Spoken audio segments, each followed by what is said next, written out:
Hey guys, Turk here. Hope you're having a great day. I find myself touching grass today. I'm out on my balcony enjoying some mobile gaming on our simulated Steam Deck, and I've been reading a bunch of y'all's questions in the different videos we've made, and one question that keeps popping up is just how well will the Steam Deck manage to drive different types of emulators?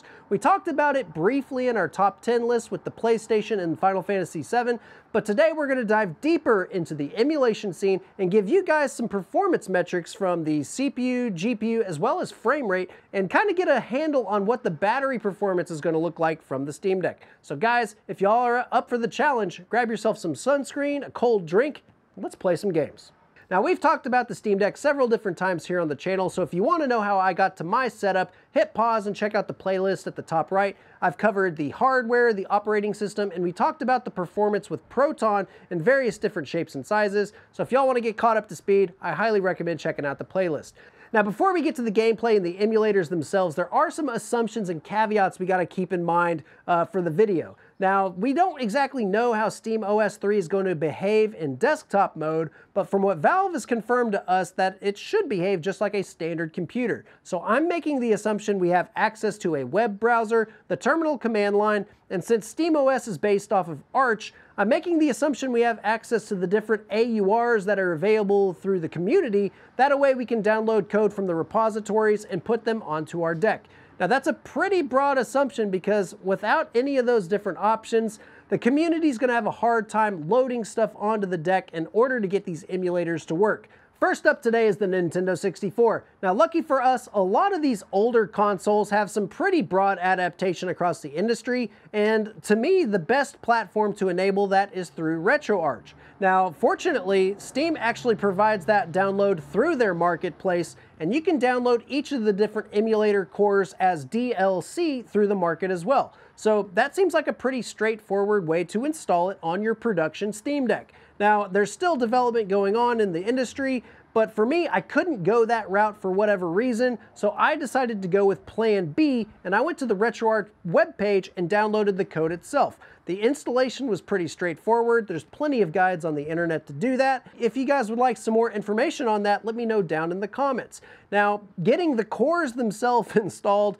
that seemed to be a bit more of a headache, but suffice it to say, there's plenty of guides, and I was able to get the Nintendo 64 core running straight up. What better game to play on our emulator than Legend of Zelda Ocarina of Time? I have played many hours of this growing up as a kid, and the Steam Deck is a great platform in order to relive all those memories. Now, since this is an older type of emulation and everything's been pretty optimized going forward, I expect to see CPU utilization and GPU utilization to be at a minimum here, so I would imagine to see pretty impressive battery performance from the Steam Deck. Now, as far as performance is concerned, these games were really not meant to be played at 60 FPS or at widescreen formats, so the Steam Deck, we should be able to rock 4:3 aspect ratios and a solid lock 30 FPS on pretty much any game that's available. As always, your mileage may vary, but for my experience here with Legend of Zelda Ocarina of Time, everything has been smooth. I haven't seen any graphical glitches, and the only thing that I wish I could figure out for this video is how to maximize this all the way. Right now I still see the desktop icons on the top and the bottom, which is kind of frustrating, but it's something I can look past. But we're easily able to play this game and have a good time. Let's kick our emulation to the extreme with the PlayStation 3. I'm going to be using RPCS3 because it's a modern emulator under active development by the community, and it offers features such as patches, you're able to install updates for your games, as well as a bunch of other different graphical tweaks that you can deploy at your leisure.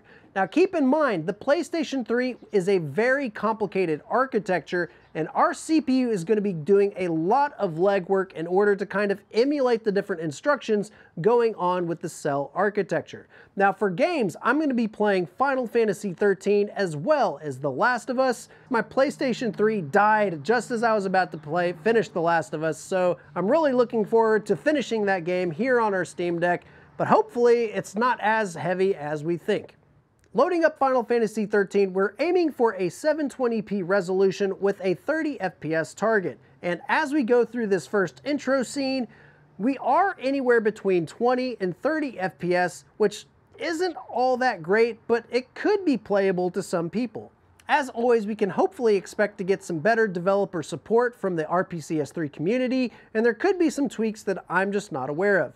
But for some, this might be very playable, but let's take a look at the different performance metrics. Now, frame rate is anywhere between 20 and 30 FPS for the most part, but there are some severe dips down to the single digits and even the mid-teens, which isn't really a great time, but they are kind of infrequent, so the nature of this emulator is just not really great. It compiles the shaders while the game plays, so your mileage may vary, and hopefully the developers can come up with some good tricks.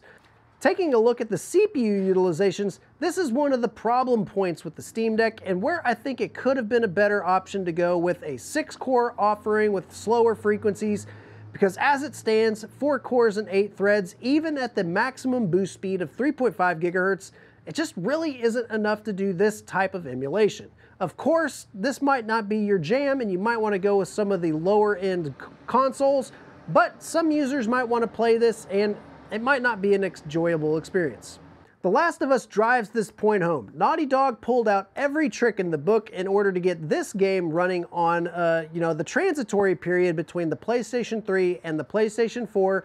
And on the native console, the game looks phenomenal with a 720p output resolution as well as a 30 FPS target frame rate. But unfortunately, as we go through the intro sequence and even that first little gameplay area, we're running anywhere between 10 and 20, 25 frames per second.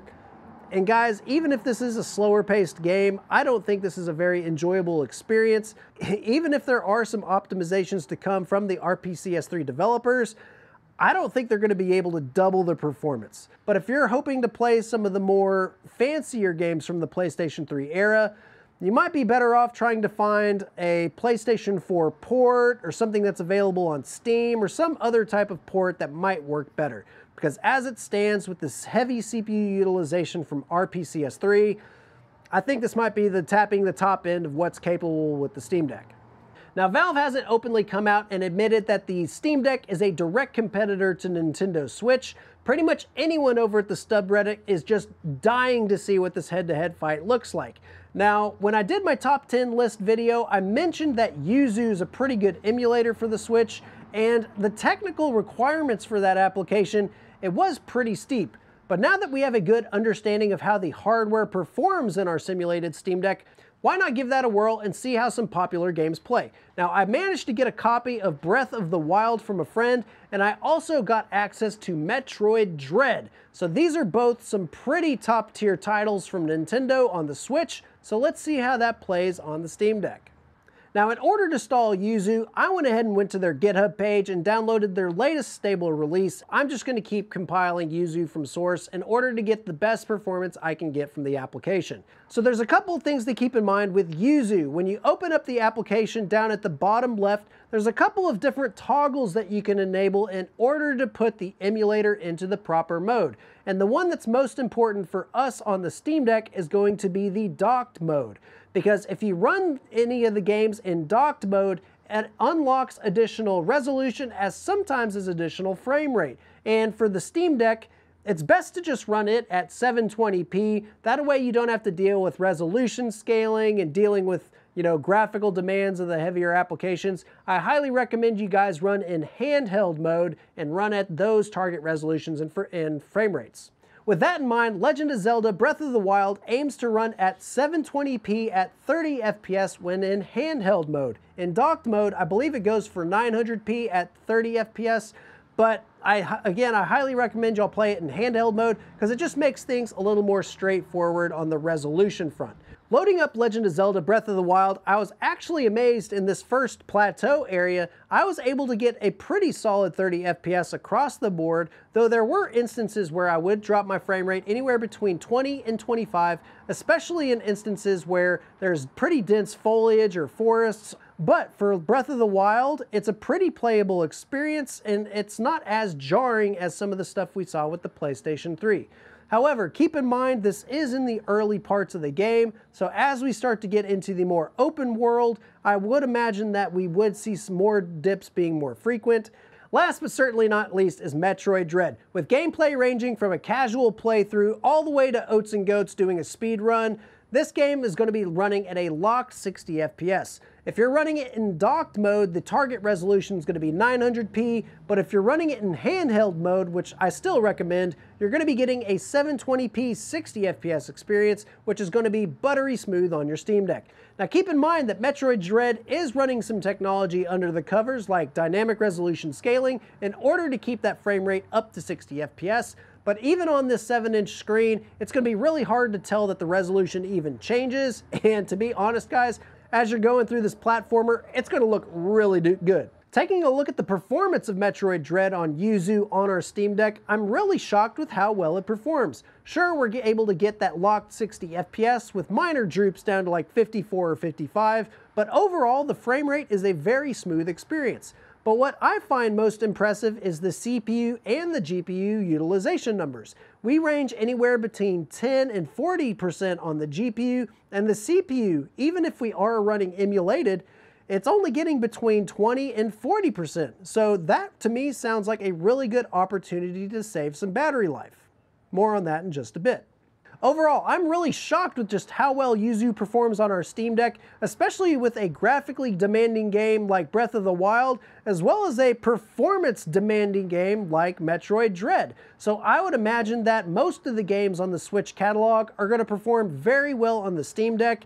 And to be quite honest, guys, this is a direct competitor with the Switch. Now that we've tested a wide range of games from older generation consoles all the way to current generation handhelds, I think it's a good time to talk about the battery performance that we should expect from our Steam Deck. Now keep in mind, I am running all of my CPU cores at 3.5 gigahertz and my GPU is running at 1.6. So we are getting the most performance out of our little simulated Steam Deck here. But given just how well the production units will be able to manage the power consumption and the performance that's required for the applications, I think the performance should be pretty similar. So now let's make kind of a power spectrum for all the different types of emulation. So on the lower power spectrum, I expect all of our older generation consoles and handhelds to perform very well and provide many hours of battery life. We're using CPU utilizations anywhere between single digits all the way up to like 30%. So I would imagine that the CPUs themselves would clock down to the lower 2.4 gigahertz and reduce our power consumption even further. So I would expect any sort of older generation console to actually be really well balanced for longer term battery life. As we shift to more of the middle end of the spectrum, I would imagine that the Switch, GameCube, or maybe even like PlayStation 2, those types of consoles would be pretty good when it comes to battery consumption. We were seeing CPU and GPU utilizations between 20 and 40%, and given just how well the firmware will actually work with the Steam Deck, I imagine it to be moderate power consumption, so you probably get anywhere between 3 and 5 hours of battery life. Shifting to the more heavier types of emulation, such as the PlayStation 3, maybe the Wii U or the Wii, those types of games might be even worse when it comes to power consumption because running the CPU at 80%, depending on how they dictate the power consumption and the power envelopes for these components, those could be draining up quite a bit of juice of the 15 watts allocated to the APU, and that in turn could reduce our battery life quite a bit. But I wouldn't imagine it to be as bad as some of the AAA games that we've played in previous videos. So you probably could get between 2 to 4 hours of battery life. Though as we saw with The Last of Us, that heavy of emulation, it might not be a fun time. So again, your mileage may vary, and this type of emulation might be more of a gray area that we might have to revisit once we get our hands on retail units. And there you have it, guys. That is my Steam Deck emulation video. Let me know down in the comments what games you're wanting to play emulated on the Steam Deck and what games you want to see played here on my deck, because I've been getting a whole lot of requests here on the channel and I'm coming up with another top 10 list. So make sure you let me know down in the comments what y'all want to see here on the channel. But thank you, Turk Force, for stopping by. We'll catch you in the next one.